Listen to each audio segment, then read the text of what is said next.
In the newest update, Lilith completely changed how the Champions of Olympia event works, for the better or for the worse, and today I'll be telling you all about it and giving you my final opinion on the event. If you are interested in playing Champions of Olympia and getting as many gold heads as you can, this is a video you must check out because I've already seen a bunch of mistakes people have made. Starting off, they have split the game mode into two versions. You've got your unranked and your team ranked battles.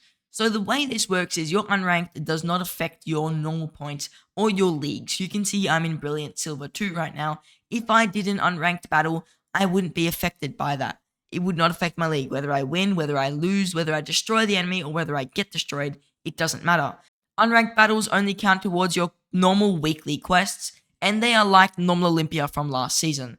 You still get your 2 gold heads per week, so that means you have to log in on basically the Saturday and Sunday and do Olympia. And after that, you basically have to wait till next week to get more gold heads. This is the normal version of Olympia, so if you're not looking to push in your league and you don't care too much about your league, then this is the type of Olympia that you play. Then you've got your team ranked battles, and these are basically a form of Olympia where you form up a team with people and then you fight. So the way this works is you form a team of 5 people and you guys go into a team ranked battle, and they actually have a specific set time. Team ranked can't take place at any time. They have to be within these time limits. You can do a team ranked from 6 to 8 UTC, 13 to 15 UTC, or 21:30 to 23:30 UTC. I would have liked to see like a 16 to 18 UTC here, and maybe a 1 to 3 UTC. I'm not sure why they don't have those. Possibly they are on a Saturday, but by what I can see, it doesn't look like they are. So very unfortunate for a lot of people who have different time zones, and I'm not really liking how they made it where you have to play during a specific time, because some people like myself may not be available at one time, and then you miss out on the team ranked battles. One thing to note is team ranked battles count towards your season challenges, and these reset at the end of the season. So the way these work is you earn a bunch of stars from playing team ranked battles, and you can earn yourself up to like 5 gold heads from just doing these team ranked battles, and a fair amount of action points as well, which is really nice. They seem to have removed that currency which you used to use to purchase things, so whether that be good or bad, it is gone now. I presume that's because they kind of just merged the rewards into the season challenges, and you have the whole season to do this. So you have about 3 months to take part of the team battles. It's quite a long time, and most players will be able to reach the end of this. Like, this is a whole KVK and a half worth of time where you could do these season challenges. So if you set aside maybe 2 hours on 2 weekends, then you'll be able to finish this and get yourself those nice 5 gold heads. There is also a nice legendary material here, which is really good, and some action points, which I already said. You do get a couple level 5 pick 1 chests, which is nice for the resources. And then obviously on the level 42 tier, like I showed before, there are 2 gold heads and some epic materials. Other than that, the rewards are not that crazy. You get another 1k action points at 30, and then the rest is just some materials and some speed ups. Yeah, it's nice, but I feel that the coins which you used to earn each week were probably a little bit better. Season rewards don't seem to have changed pretty like that drastically. I think everything is actually the exact same. At rank 1, you get 10,000 gems and 10 days worth of speed ups, and you also get 10 sovereign keys. Other than that, everything looks the same. I don't think anything else has changed. I think they did add 2 extra leagues though. I don't remember Priceless Platinum or Everlasting Diamond, though I may be wrong. Actually, no, I remember Everlasting Diamond, but I don't remember Priceless Platinum. And I don't remember Ascendant Stage, so I feel like those 2 are new leagues. I know Brilliant Silver and Glorious Gold are normal, and they have been in the game before. But I think they may have knocked out the Iron League, the usual, goes from like Stone to Iron to Copper. They seem to have knocked out Stone and Copper, so you just start in the Copper League instead of starting in the Stone League. So they did change how the league system works, but the rewards seem the same as if you were in the lower leagues anyways. Another thing to note is Olympia used to also take place on Fridays, and I think that's changed now. It doesn't show up there anymore. So, unfortunate, I used to play my Olympia usually on the Saturday anyways, but it would be the Friday morning in terms of UTC.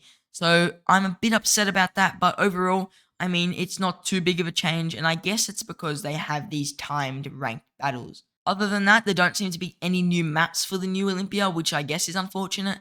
I would have liked to see some new maps, but then again, I understand keeping it simple so people do understand what is going on. So that's something else to keep in mind. Now, the blessing and skills seem to be the same. The only difference is now you can access all these other active skills, I'm going to call them, or power skills. So interesting the way that that works, but for the most part, I don't think this is going to change much. Most people will just use their troop skill, or possibly they'll use like Battle Cry to gain the extra stats. though I think that using your troop skill is definitely much better. Also, the amount of skills you can use doesn't seem to have changed, and for most troops you're always going to want to run preemptive strike, so keep that in mind. That's just a little piece of advice. If you are running archers, the best skills in my opinion are ranged mastery. Could also consider shotgun or silencing the enemies.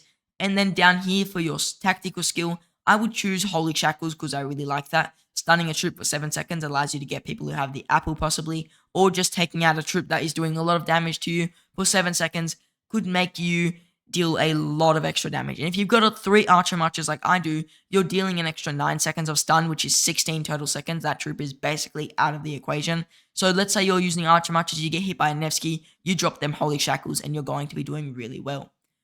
You could consider psychological warfare, though I don't think that changes too much. And for the most part, I don't think this matters too much either. And then for most troops, I'm always going to take, like I said, preemptive strike. The commander presets seem to be the same, but you do have to set your commander presets once again. You can't just go off where your old ones were, since they were removed with the new update. Basically, you just have to reset your commander presets. I think now formations should be allowed inside of the Champions of Olympia, which is nice, but for the most part, most players don't really need to worry about that. But people who do have formations, that is one thing you should note. Matching into a version of Unranked, everything seems pretty similar. I will cut most of this out, but we will check out how the troops move and if the skills have shorter cooldowns, etc. It seems you are matching with people that aren't just in your league. I think it's just going to put you with anyone. Also now, hopefully, the map that you get put with, there's no more having to ready up. It's just you get put in the map. I feel like that would be a really good addition as well. It seems you still have to accept whichever match you get put with, which is unfortunate, but I mean, I guess I kind of understand, and it does become annoying when people don't ready up. But if you are not ready and you're not paying attention, I guess that's one reason Lilith did create it like that. It seems you get put straight in the match with your teammates. There is no more of this fumbling around in the menu. You have to fumble around in the menu on your own time, which is good. It does help shorten the match, and I really do appreciate that. Your skills seem to charge at the same rate, nothing too crazy there, and the match seems to be the same time period. You can still access and see your enemy marches before you enter battle with them, so that's still a nice little trick that people should take advantage of. Playing through the Olympia, everything still seems pretty smooth, which is nice. I like a smooth and cohesive game, but I don't think that much has changed in terms of the way the game is played. For the most part, everything looks very similar to how it was before, and I guess you can appreciate that they only changed the way that it's actually run instead of the actual version of the game, or kind of the overall arching idea.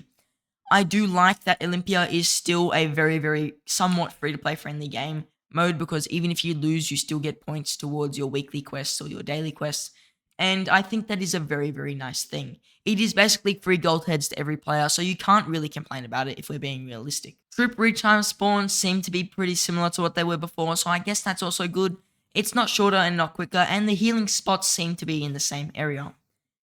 They still show up notifications when people get killed. I would have liked if that got reduced probably, because I mean it does get a bit annoying. Triple kill, quadruple kill, team kill, whatever.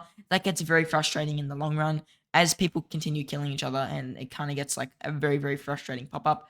So I would have liked them to have removed that, but for the most part it's livable and it's just a small quality of life change. Combat doesn't seem to be laggy, which I really like, because laggy combat does ruin the game. So the less lag the better, and I think that is very, very nice. If it was laggy, then that would have been a very big issue, but fighting people right now, it seems to be okay, even without simplified graphics on. So if you have a very laggy device, this is certainly a game mode you could still be playing, and you won't be too impeded by your device. Fog system here, I feel like maybe this is just personal, but it feels more flushed out than Ark of Osiris, and I do appreciate that. I feel like the fog system on Ark is a little bit, I don't know, I just don't think it suits it as much with like Raging Sands, but in Olympia you can see it's really, really clean, and the way that it works is really nice. Possibly due to the smaller map, that could be one major reason. One other thing I would have liked is see how my marches are wiped out now.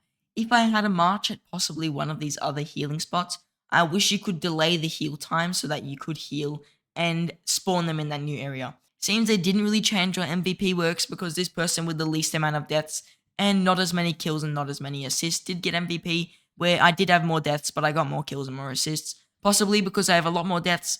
And I hope that they change the way the MVP works, because before it was whoever gets the least deaths.